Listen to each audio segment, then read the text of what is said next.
औज़ुबिल्लाहिमिनश्शैतानिर्रजीम बिस्मिल्लाहिर्रहमानिर्रहीम। Welcome back to free maths YouTube channel. उम्मीद है आप सब खैरियत से होंगे। आज हम एक नई वीडियो के साथ हाजिर हैं जिसमें आज हम यूनिट नंबर 9 जो हमारा इंटर का मैथमेटिक्स बुक में से पैराबोला, हाइपरबोला और इलिप्स पे है, तो आज उसको हम डिस्कस करेंगे। तो सबसे पहले हम एक्सरसाइज की तरफ नहीं जा रहे, ये पूरा का पूरा चैप्टर जो है वो यहाँ पे हमारे पास थोड़ा सा थ्योरेटिकल है, तो उसको हम समझ लेते हैं सबसे पहले, और उसके बाद फिर हम एक्सरसाइज पे चलेंगे इंशाल्लाह। तो लेक्चर नंबर 1 में हम सिर्फ आज डिस्कस करेंगे इंट्रोडक्शन। अगर आपने प्लीज़ वीडियो और चैनल्स को लाइक सब्सक्राइब नहीं किया तो प्लीज़ हमारे चैनल फ्री मैथ्स को लाइक और सब्सक्राइब लाजमी करिए।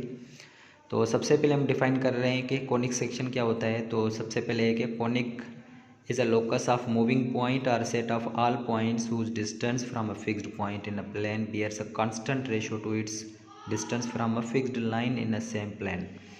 हमारे पास क्या होता है कि एक कॉनिक जो होता है, कॉनिक सेक्शन क्या होता है कि एक आपके पास लोकस मतलब डिस्टेंस होता है। मिसाल के तौर पे मैं आपको यहाँ पे बना कर देता हूँ कि मिसाल हम यहाँ पे एक एक्स एक्सिस और वाई एक्सिस की जो है ना लाइन बना रहे हैं। ये वाई एक्सिस है और यहाँ से लेकर यहाँ तक आपके पास क्या है, एक्स एक्सिस है। ठीक है, ये आपको पता है कि एक्स एक्सिस है और ये आपके पास क्या है, वाई एक्सिस है। तो इसमें कह रहा है कि ये एक कॉनिक जो है वो एक लोकस मतलब कि डिस्टेंस है फ्रॉम अ फिक्स्ड पॉइंट। अब फिक्स्ड पॉइंट हमारा क्या होता है, यहाँ पे फिक्स्ड पॉइंट का मतलब ये होता है कि यहाँ एक्स एक्सिस की तरफ यहाँ पे कोई ना कोई एक फिक्स्ड पॉइंट हो। मिसाल के तौर पे यहाँ पे मैं जो फिक्स्ड पॉइंट दे रहा हूँ, ठीक है, उसको हम नाम दे रहे हैं ये एफ है। ठीक है, अब एफ का मतलब क्या होता है ये हम बाद में डिस्कस करते हैं। तो यहाँ पे एक पॉइंट है एफ, ठीक है, और दूसरा पॉइंट यहाँ पे हमारे पास एक जो है ना प्लेन में है। मिसाल के तौर पे यहाँ पे हम एक पॉइंट दे रहे हैं पी, मिसाल, ठीक है, एक यहाँ पे पॉइंट है पी एक्स कामा वाई, यहाँ पे सपोज कर लेते हैं। तो ये एक डिस्टेंस होता है। डिस्टेंस क्या होता है कि यहाँ से लेकर यहाँ तक का जो डिस्टेंस होता है, फिर ये और यहाँ तक एक लाइन है आपके पास, यहाँ तक जो है ना एक लाइन है मिसाल के तौर पे, उसको हम नाम दे देते हैं वो एम है। ठीक है, और यहाँ पे ये जो है ना परपेंडिकुलर है बिल्कुल। तो यहाँ से लेकर यहाँ तक का जो डिस्टेंस या फिर यहाँ से लेकर यहाँ तक का जो डिस्टेंस होता है वो आपके पास क्या होता है, बिल्कुल कांस्टेंट होता है। ठीक है, इसका मतलब ये होता है कॉनिक वो है हमारे पास। अब एफ़ को हम डिफाइन कर लेते हैं कि एफ़ आपके पास क्या है। ठीक है, तो एफ़ क्या होता है, ये यहाँ पे एक फोकस होता है। ठीक है, हम यहाँ पे फोकस को यहाँ पे लिख लेते हैं कि एफ़ जो हमारा होता है वो होता है फोकस। फोकस क्या होता है, एक फिक्स्ड पॉइंट होता है on a plane X axis. ठीक है, और पी यहाँ पे। तो अब यहाँ पे हमारे पास क्या है कि इसको हम क्या कहते हैं कि ये जो लाइन होती है एक्स एक्सिस, ठीक है, इसको हम क्या कहते हैं कि एक्सिस ऑफ कॉनिक सेक्शन कहते हैं। ये जो हमारे पास लाइन है इसको हम कहते हैं एक्सिस ऑफ कॉनिक सेक्शन। सही है, और फिर हमारे पास क्या होता है कि ये जो फिक्स्ड लाइन होती है, ठीक है, इसको हम क्या कहते हैं कि ये हमारे पास है डायरेक्ट्रिक्स।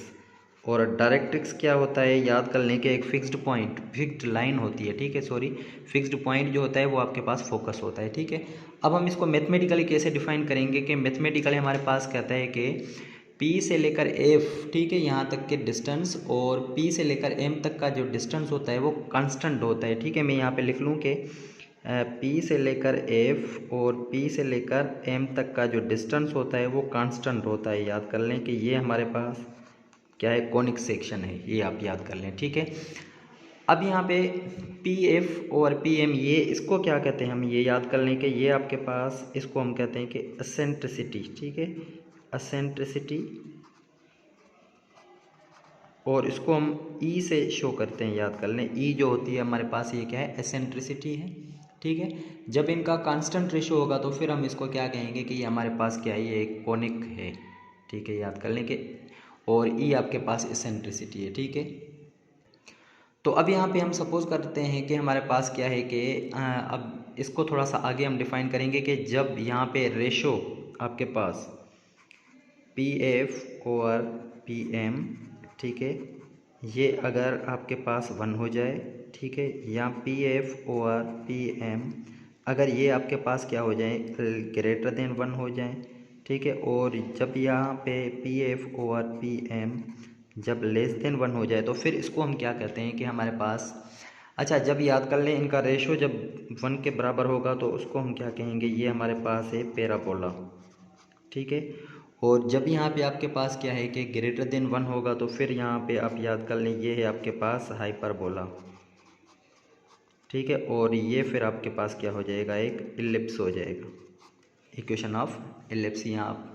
तो जब यहाँ पे हमारे पास रेशियोज कुछ इस तरीके से होंगे तो फिर पैराबोला, हाइपरबोला और इलिप्स कहेंगे, ठीक है। तो हम सबसे पहले हम चल रहे हैं कि हम इसको आज जो डिफ़ाइन करेंगे इस वीडियो लेक्चर में वो है हमारा एक टॉपिक जो है वो है सिंपल कि पैराबोला है, हम यहाँ पे पैराबोला को डिफ़ाइन करेंगे, फिर हम हाइपरबोला और इलिप्स को डिफ़ाइन करेंगे। अच्छा, तो आज हमारा यहाँ पे जो ओरिजिनल टॉपिक है वो है पैराबोला और उसका केस नंबर 1 इसको हम डिफ़ाइन करेंगे कि पैराबोला आपके पास है क्या। पैराबोला आपके पास एक शेप ही है और शेप किस तरीके से होता है कि यहाँ पे अगर हम यहाँ इसको बनाने की कोशिश कर रहे हैं कि आपके पास एक वाई एक्सिस की लाइन है, ठीक है, और दूसरे आपके पास यहाँ से एक एक्स एक्सिस की लाइन है, ठीक है। तो अब यहाँ पे एक फिक्स्ड पॉइंट जो होता है, हम यहाँ पीछे पढ़ के आएंगे फिक्स्ड पॉइंट क्या होता है कि ये आपके पास क्या होता है, एक फोकस होता है। मिसाल में यहाँ पे एफ नाम दे दूँ इसको, और अब यहाँ पे हम एफ को सपोज करेंगे कि ये एक्स एक्सिस की तरफ, यहाँ पे एक्स एक्सिस है, ठीक है, एक्स एक्सिस की तरफ डिस्टेंस कवर किया है। तो हम यहाँ सपोज कर लेते हैं कि यहाँ पे पॉइंट जो होगा वो a,0 होगा यहाँ पे। और फिर ये क्या होता है कि ये ओरिजिन है, आपको पता है कि यहाँ पे आपके पास क्या होते हैं कि 0,0 होते हैं, ठीक है। तो अब यहाँ पे हम क्या करेंगे कि यहाँ से लेकर यहाँ तक का जो डिस्टेंस है इसकी बिल्कुल इस तरफ एक डिस्टेंस हम बनाएंगे यहाँ पे, और उसी से एक लाइन हम यहाँ पे गुजारेंगे, ठीक है। तो वो जो लाइन आपके पास होती है उसको हम क्या कहते हैं कि यहाँ पे हमने पीछे पढ़ा था कि एक फिक्स्ड पॉइंट, फिक्स्ड लाइन जो होती है हमारे पास, इस लाइन को हम क्या कहेंगे, ये आपके पास है डायरेक्ट्रिक्स, ठीक है। तो यहाँ पे डायरेक्ट्रिक्स है और यहाँ से वर्टेक्स की तरफ से, ठीक है, याद कर लें कि वर्टेक्स आपके पास क्या होता है कि ये ओरिजिन है, ठीक है। केस नंबर 1 में याद कर लें कि वर्टेक्स क्या होता है कि एट ओरिजिन होता है। मैं यहाँ पे लिख लेता हूँ कि वर्टेक्स वो ओरिजिन के ऊपर होता है, केस नंबर 1 में याद कर लें। और पैराबोला की क्या होती है, शेप किस टाइप की होती है कि शेप यहाँ से वर्टेक्स से लेकर यहाँ तक अगर मैं इसको बनाना चाहूँ तो इस तरीके से इसकी जो शेप होती है वो बनती है, ठीक है। ये आप याद कर लें। तो पैराबोला इस टाइप का होता है, और पैराबोला इस तरफ भी बन सकता है, ऐसे भी बन सकता है, पैराबोला ऐसे भी बन सकता है, पैराबोला ऐसे भी बन सकता है, ठीक है। आप याद कर लें यूनियन और इंटरसेक्शन सी टाइप में होगा तो इसको हम क्या कहेंगे, ये पैराबोला है। अब पैराबोला में आपके पास पॉइंट्स क्या होते हैं ये आप याद कर लें। सबसे पहला हमने यहाँ पे लिखा है कि आपके पास ये क्या है, एक, ठीक है, एफ है, और दूसरा जो है ना पॉइंट है यहाँ पे आपके पास। मिसाल के तौर पे यहाँ पे पी को सपोज कर लेते हैं कि पी क्या है आपके पास, x1, y1 है, ठीक है। अब यहाँ पे हम इसके पॉइंट्स लिखते हैं कि हमने क्या क्या पढ़े कि पॉइंट्स क्या है आपके पास, ठीक है। सबसे पहला पॉइंट जो है इसमें क्या होगा, याद कर लें, वर्टेक्स है। तो वर्टेक्स क्या होता है, ये 0,0। और सेकंड चीज़ इसमें क्या हमने पढ़ी कि ये फोकस, और फोकस जो होता है वो फिक्स्ड पॉइंट होता है। तो फोकस हमने क्या लिया हुआ है यहाँ पे a,0 लिया हुआ है, ठीक है। और इसमें तीसरी बात ये है, आप याद कर लें डायरेक्ट्रिक्स। तो डायरेक्ट्रिक्स इसमें क्या है ये याद कर लें, ठीक है। डायरेक्ट्रिक्स हम पढ़ के आए कि ये जो लाइन है ये आपके पास क्या है, डायरेक्ट्रिक्स है। और डायरेक्ट्रिक्स की यहाँ पे इक्वेशन आपके पास मतलब कि पॉइंट क्या होगा कि यहाँ पे अगर a,0 है तो यहाँ पे आपका जो पॉइंट होगा वो क्या हो जाएगा, -a,0। इसका मतलब कि डायरेक्ट्रिक्स आपके पास क्या है, x = -a है। और अगर हम इसकी इक्वेशन ऑफ डायरेक्ट्रिक्स बनाएं तो इक्वेशन ऑफ डायरेक्ट्रिक्स हमारे पास ये माइनस का इस तरफ आ जाएगा, प्लस का a = 0। ये आपके पास क्या है, इक्वेशन ऑफ डायरेक्ट्रिक्स है। तो ये कुछ पॉइंट्स इंपॉर्टेंट है, ये आप याद कर लें, ठीक है। और दूसरा आपके पास क्या होता है कि डायरेक्ट्रिक्स के बाद आपके पास वर्टेक्स भी होगा, ठीक है। अच्छा, इक्वेशन ऑफ एक्सिस या एक्सिस ऑफ सिमेट्री किसको हम कहते हैं, एक्सिस ऑफ सिमेट्री। अच्छा, एक्सिस ऑफ सिमेट्री का मतलब होता है कि पैराबोला किस लाइन के ऊपर बन रहा है, कि ये देखें कि एक्स एक्सिस के ऊपर बन रहा है, ठीक है। तो हम इसको क्या कहेंगे, एक्सिस ऑफ पैराबोला कहेंगे, ठीक है, या आप एक्सिस ऑफ सिमेट्री कहेंगे इसको, ठीक है। या इक्वेशन ऑफ एक्सिस अगर हम बनाएं तो यहाँ पे आपके पास क्या हो जाएगा, y आपके पास 0 हो जाएगा, ठीक है। तो आपके पास y = 0 एक्सिस ऑफ सिमेट्री है आपके पास। अच्छा, उसके बाद फिर क्या होता है कि आपके पास एक लेटस रेक्टम होता है। तो अब लेटस रेक्टम का मतलब क्या होता है, अब लेटस रेक्टम को थोड़ा सा समझने की कोशिश करें कि लेटस रेक्टम एक लाइन होती है जो कि परपेंडिकुलर होती है फोकस में से गुजर के, ठीक है। फोकस ये आपका, तो यहाँ से अगर मैं यहाँ तक लाइन बना लूँ और यहाँ से लेकर यहाँ तक आप लाइन बना लें, ठीक है, तो इसको हम क्या कहेंगे, ये आपके पास है लेटस रेक्टम है। इस लाइन को हम क्या कहेंगे, लेटस रेक्टम कहेंगे। वो परपेंडिकुलर होगी, याद कर ले। यहाँ से देखें कि यहाँ तक परपेंडिकुलर है, ठीक है। तो लेटस रेक्टम ये आपके पास, इसकी इक्वेशन जब हम बनाएंगे तो लेटस रेक्टम की इक्वेशन क्या हो जाएगी, ठीक है। हम यहाँ पे इसको भी बना लेते हैं, इक्वेशन ऑफ लेटस रेक्टम, इसको एल आर में लिख देता हूँ। वो आपके पास क्या हो जाएगी, X is equal to A हो जाएगी, ठीक है, X is equal to A. तो जब इसको हम और ज़्यादा मज़ीद लिखेंगे तो X minus A is equal to 0 हो जाएगी। तो ये आप याद कर लें, ये है आपके पास इक्वेशन ऑफ लेटस रेक्टम। तो लेटस रेक्टम क्या होती है कि फोकस में से लाइन कॉर्ड, लेकिन वो क्या हो आपका फोकस में से गुजरता हो, तो उसको हम क्या कहते हैं, लेटस रेक्टम कहते हैं, ठीक है। आप ये याद कर लें। अच्छा, उसके बाद फिर क्या होता है कि दूसरी चीज़ हमारे पास है कि लेंथ ऑफ लेटस रेक्टम है। अब लेंथ ऑफ लेटस रेक्टम ये याद कर लें कि इसका फार्मूला जो है वो है 4a, मॉड ऑफ 4a। इसका जो फार्मूला होगा वो क्या होगा फाइंड आउट करने का, एक्स ये होगा 4a मॉड ऑफ, ठीक है। उसके बाद फिर आपके पास है कि फोकल लेंथ है। तो फोकल लेंथ आपके पास क्या है उसको थोड़ा समझ देते हैं, ठीक है। फोकल लेंथ, इसका मतलब ये हुआ कि फोकल लेंथ का मतलब ये होता है कि ये यहाँ से लेकर, ठीक है, यहाँ तक का डिस्टेंस, और एक पॉइंट जो है ना, मिसाल के तौर पे मैं यहाँ पे बना लेता हूँ कि यहाँ से लेकर यहाँ तक का डिस्टेंस, और यहाँ से लेकर आपका ये जो है ना एम पॉइंट है मिसाल के तौर पे, ठीक है।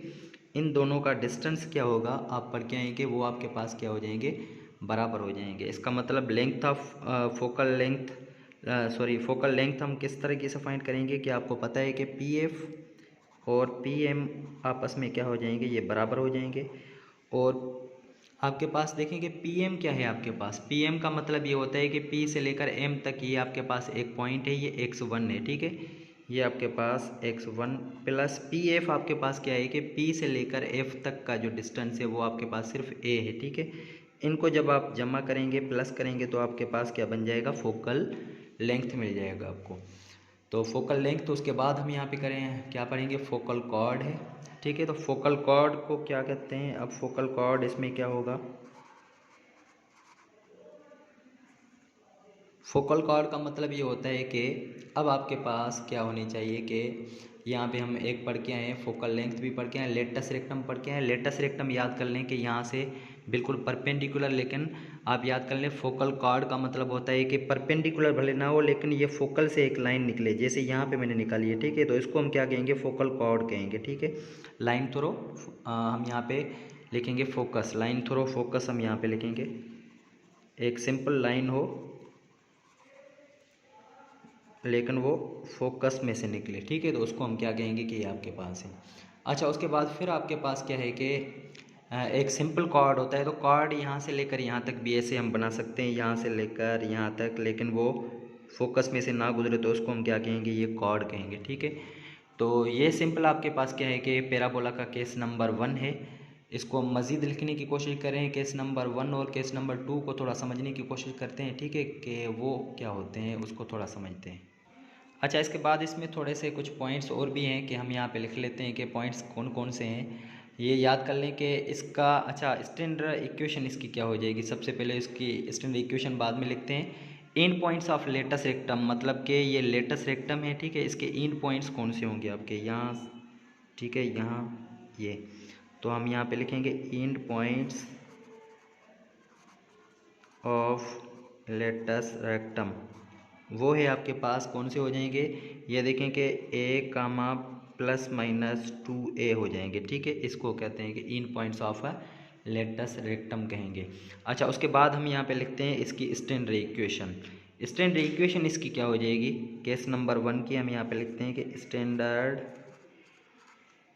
ठीक है, equation of parabola, in case number 1। तो केस नंबर 1 में इसकी इक्वेशन कौन सी बन जाएगी, ये याद कर लें कि इसकी इक्वेशन जो बनेगी वो है y² is equal to 4ax। y² is equal to 4ax याद कर लें, ठीक है। तो ये केस नंबर 1 है। और केस नंबर 2 भी इसी तरीके से होगा, लेकिन इसमें थोड़े से पॉइंट्स चेंज हो जाएंगे, ठीक है। अब केस नंबर 2 आपके पास है, तो केस नंबर 2 में कौन सी चीज़ें चेंज होंगी, याद कर लें कि वर्टेक्स इसमें क्या होगा आपके पास, ये 0,0 ही होगा, ठीक है। ये एक चीज़ इसमें हमने पढ़ी। वर्टेक्स केस नंबर 1 में होगा चाहे केस नंबर 2 में, वो याद कर लें कि ये केस नंबर 1 और 2 बिल्कुल ओरिजिन में से गुजरते हैं, इसको हम 1 और 2 केस याद करेंगे, ठीक है। और दूसरी चीज़ आपके पास क्या है कि फोकस क्या है। अब फोकस थोड़ा चेंज हो जाएगा यहाँ पे। तो फोकस इसमें कौन सा हो जाएगा केस नंबर 2 में, वो है फोकस आपके पास हो जाएगा 0,a हो जाएगा, ठीक है। इसमें थोड़ी सी चेंज होंगी बस। और उसके बाद फिर हम यहाँ पे डायरेक्ट्रिक्स की इक्वेशन लिखेंगे, तो इक्वेशन ऑफ डायरेक्ट्रिक्स, तो डायरेक्ट्रिक्स हमारे पास इसमें क्या होगा, ठीक है।